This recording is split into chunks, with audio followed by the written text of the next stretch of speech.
Entre os aspectos ruins da globalização, é possível observar que a desigualdade entre as classes sociais tem sido cada vez mais extrema. É possível ver que a maioria das pessoas que se encontram em um nível mais alto em termos socioeconômicos são pessoas brancas, enquanto a maioria dos negros estão na base da pirâmide, onde estão os mais pobres. Falta oportunidades que lhes permitam ter o básico para viver com dignidade, para ter uma vida saudável, adquirir conhecimento, entrar no mercado de trabalho e ter uma vida decente. Para se ter uma ideia, os imigrantes de 1893 estavam em uma posição melhor do que os negros brasileiros que se encontravam em 1980, devido à existência de políticas públicas que doavam terras para motivar a vinda de europeus para o Brasil, enquanto mantinham os negros à margem da sociedade. Isso mostra o quanto a cor da pele tem feito a diferença quando o assunto é ascensão social. Basta ver as atuais estatísticas do IBGE. Tal fenômeno é fruto de uma sociedade competitiva, criada para fortalecer um sistema econômico essencialmente branco, que acaba por acarretar a fraca presença de negros empreendedores no mercado de trabalho. Nesse sentido, se justifica plenamente a desvalorização histórica da identidade cultural afro-brasileira, não só por brancos, quanto pelos próprios afrodescendentes, que têm como referência a cultura da raça branca, a cultura na qual ele não se vê, que despreza seu saber fazer, sua religião, sua tez e seus traços fisionômicos.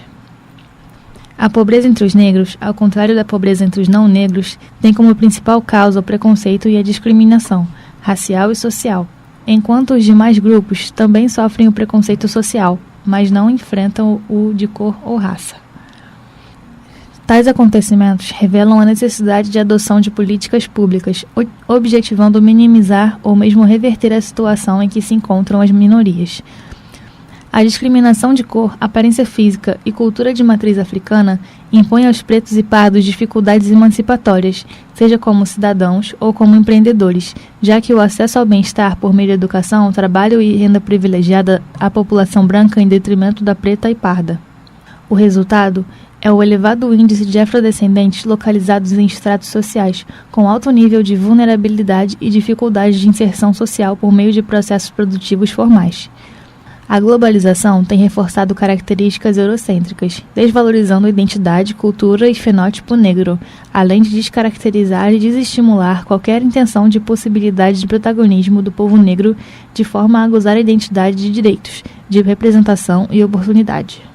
A globalização uniformiza toda uma sociedade, para que assim possa produzir em massa e obter maiores lucros, produzindo miséria e degradando o meio ambiente. A partir dos problemas causados pela globalização, surgiram várias alternativas, onde destacaremos as teorias dos sítios simbólicos de pertencimento e do desenvolvimento local. Ambos promovem a valorização das culturas em seus locais de origem. Os sítios simbólicos de pertencimento são definidos pela formação de grupos, tribos, comunidades movidas por peculiaridades comuns entre seus usuários. Valoriza a identidade, crenças e a cultura de um grupo ou local. É preciso deixar claro que não há necessidade de uma aproximação física para a formação desses nichos. A relação é fundamentalmente identitária. Dentro dessas comunidades, suas características peculiares são valorizadas, assim como a formação de conhecimento, por meio da colaboração de seus membros. O desenvolvimento local apresenta-se como uma alternativa contra a irracionalidade do sistema capitalista que impõe um império e padrão de consumo. Perde-se com a produção em grande escala devido aos sérios danos ambientais e sociais, diretamente da produção em baixa escala, proporcionada pela teoria do desenvolvimento local.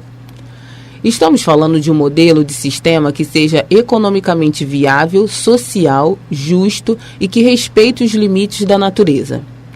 Um bom exemplo de desenvolvimento local é a criação de uma moeda chamada CDD na Cidade de Deus, no Rio de Janeiro. Os moradores, ao comprarem com esta moeda, acabam contribuindo com a economia, empoderando os moradores devido ao aumento da circulação da moeda no local. É fundamental possuir um olhar crítico sobre a globalização e perceber seus entraves econômicos, sociais e ambientais. Só assim será possível ter uma melhor compreensão de que há um outro lado desse fenômeno que precisa ser revelado. Afinal, Uma moeda tem sempre dois lados e precisamos conhecer os dois.